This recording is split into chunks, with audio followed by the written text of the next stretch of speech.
दोस्त, जीवन में हम अक्सर कहते हैं, मैं वहां रहा हूं, मुझे पता है, या इसे देखकर ही जवाब समझ आता है। जितना अधिक अनुभव हमें मिलता है, उतना ही हम अपने अंतर्ज्ञान पर भरोसा करने लगते हैं। हालांकि त्रासदी अक्सर उसी निश्चितता से शुरू होती है। यहोशू ने अपने जीवन की सबसे बड़ी गलती की। ऐसा इसलिए नहीं था कि उसमें योग्यता की कमी थी, वह बहुत सक्षम था।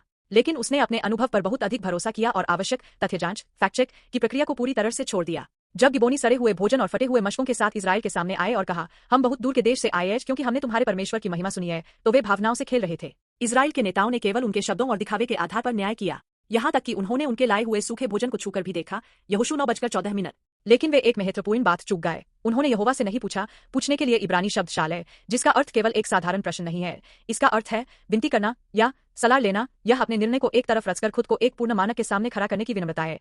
यहोशू ने परमेश्वर से पूछने की प्रक्रिया को छोड़ दिया, अपनी आंखों के सामने के अनूठे सबूतों से धोखा खा गया और अंततः शांति संधि करके यहाँ से में आ गया। यह दृश्य आज हमारी स्थिति से काफी मिलता जुलता है। नेतृत्व का संकट और जीवन की विफलताएं जानकारी की कमी के कारण नहीं होती, बल्कि वे इस भ्रम से आती है कि मेरा अनुभव डेटा से अधिक सटीक है, जिसे विशेषज्ञ का जाल कहा जाता है। व्यस्त होने के बहाने या क्योंकि कुछ बहुत स्पष्ट दिखता है, हम परमेश्वर से पूछना छोड़ देते हैं और बस गति पर ध्यान देते हैं। लेकिन बिना सत्यापन प्रक्रिया के गति दक्षता नहीं, बल्कि जहर है।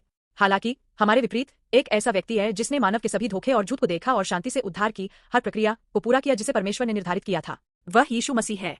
हालांकि वह परमेश्वर का इकलौता पुत्र था, फिर भी उसने कभी अपनी इच्छा के अनुसार कार्य नहीं किया। अपने पूरे सार्वजनिक सेवाकाल के दौरान वह भीड़ की जय जयकार में नहीं डूबे, बल्कि उन्होंने रात भर परमेश्वर पिता से पूछा, शाल और केवल पिता की इच्छा को पूरा किया। यीशु ने हमें बचाने के लिए शॉर्टकट नहीं चुना। उन्होंने यर्दन में बपतिस्मा लेने की विनम्रता की प्रक्रिया, कमजोर मनुष्यों के साथ खाने पीने और रहने की सहानुभूति की प्रक्रिया, उन चेलों को प्यार करने और प्रशिक्षित करने के धैर्य की प्रक्रिया जो अंततः उन्हें धोखा देंगे, और अंत में क्रूस पर दर्द और मृत्यु की सबसे कठिन प्रक्रिया को अपनाया। यीशु ने हमारे भीतर छिपे सभी झूठ और पापों को क्रूस के सामने उजागर किया और अपने पुनरुत्थान के माध्यम से सत्य और असत्य के बीच पूर्ण न्याय करके परमेश्वर के राज्य को पूरा किया। प्रियजनों, जीवन का दिग्गज बनने की कोशिश न करें। इसके बजाय शाल के व्यक्ति बने जो परमेश्वर से पूछता है। यीशु पर भरोसा करें, जिन्होंने हमारी असफलताओं को ढका और स्वयं उद्धार की प्रक्रिया को पूरा किया।